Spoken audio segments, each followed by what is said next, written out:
Your government told you there was nothing up there, nothing credible, nothing worth investigating. For decades, that was the official line, and most people believed it. Then, one by one, the governments of the world started admitting they were wrong. Not in press conferences, not with fanfare, quietly, in footnotes, in declassified document dumps, in congressional hearings where officials used careful, measured language that, if you listened closely, said something extraordinary. They said, "We don't know what these things are." And then, they went silent again. That silence is what this is about. Let's start in 2017. A bombshell lands on the front page of The New York Times. The United States Department of Defense has been running a secret program, the Advanced Aerospace Threat Identification Program, or AATIP, dedicated entirely to studying unidentified aerial phenomena. That is the government's preferred term now, UAP, unidentified aerial phenomena.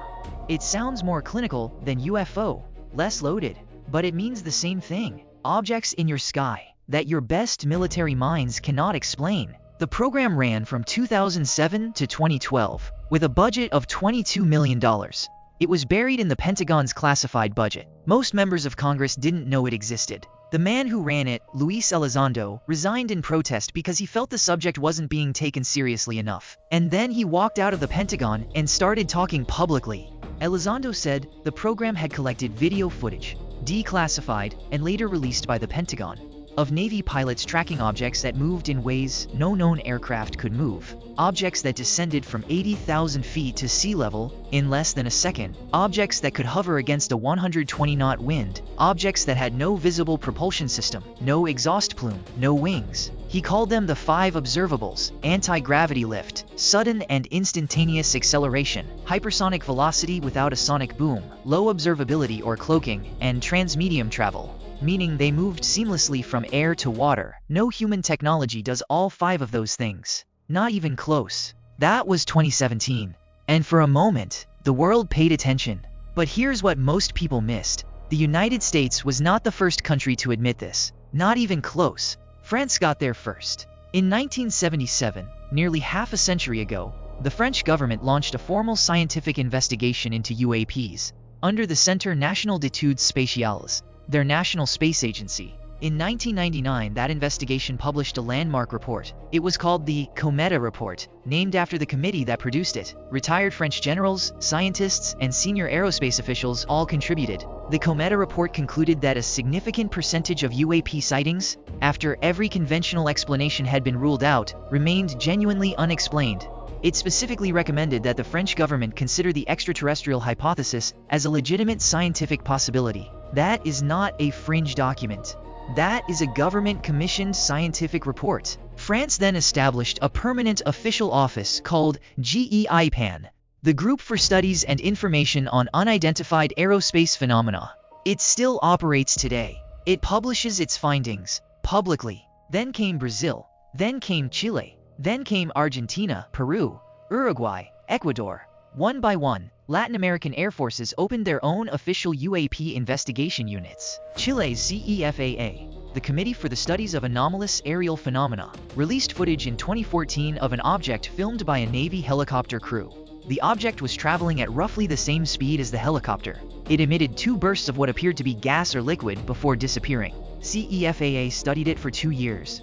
They could not explain it. They released the footage publicly and said so. In the United Kingdom, the Ministry of Defense ran an internal program called the UFO Desk for decades. It fielded thousands of reports from pilots, military personnel, and civilians. In 2009, the MOD quietly closed the desk, not because the phenomenon had been explained, but because, as official documents later released under the Freedom of Information Act confirmed, they determined that UAPs posed no defense threat and therefore did not justify continued resources. Notice what that statement does not say. It does not say the objects don't exist. It does not say the sightings were misidentified. It says, we looked, we couldn't explain it, and we decided to stop looking. That is the pattern. Governments investigate. They find things they cannot explain, and then they stop talking about it. Why? Let's reconstruct what happened in the years between 2017 and 2021 in the United States, because this is where the pattern becomes unmistakable. After the 2017 New York Times story, congressional pressure built. The Navy officially acknowledged 3 declassified videos, named Flyrone Gimbal and Go Fast, were genuine recordings of UAPs. The Pentagon confirmed the videos were real. That had never happened before. For the first time in American history, the Defense Department was officially saying, "Our pilots filmed something, we can't identify it, and we're not claiming it was conventional." In 2020, the Senate Intelligence Committee inserted language into the Intelligence Authorization Act, requiring the Director of National Intelligence and the Secretary of Defense to produce a comprehensive UAP report within 180 days, not a private briefing, a public one. That report was released in June 2021. It covered 144 UAP incidents reported by U.S. government sources between 2004 and 2021.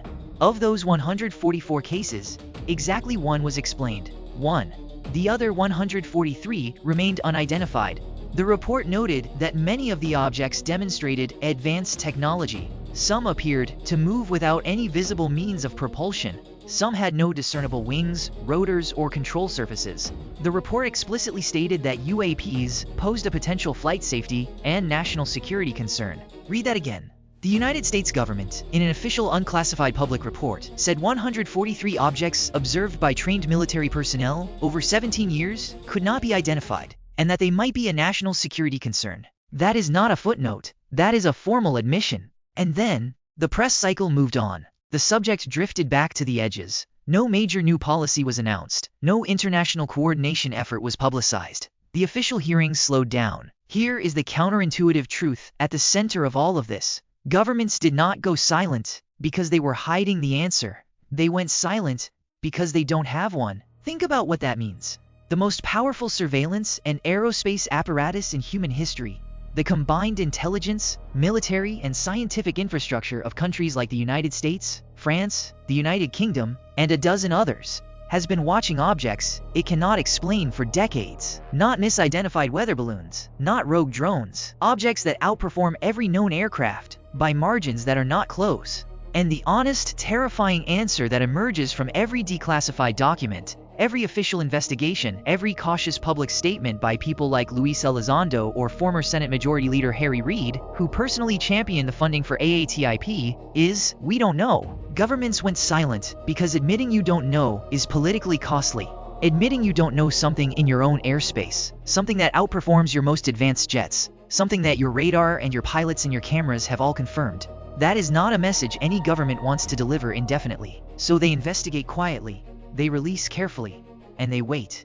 In 2022, the Pentagon established a permanent successor office, the All-Domain Anomaly Resolution Office, known as AARO. Its mandate is to detect, identify, and attribute UAPs. In 2024, AARO released its own historical review. It found no verifiable evidence of extraterrestrial craft or beings in U.S. government programs. But it also confirmed that the government had collected hundreds of UAP reports that remained unresolved. That is where the official record stands today. Hundreds of unresolved cases, a permanent government office whose entire job is to study them, and a public conversation that flares up, then quiets, then flares again. You are living inside that cycle right now. Every few months, a new hearing, a new whistleblower, a new declassified image, a new government official choosing their words with surgical precision.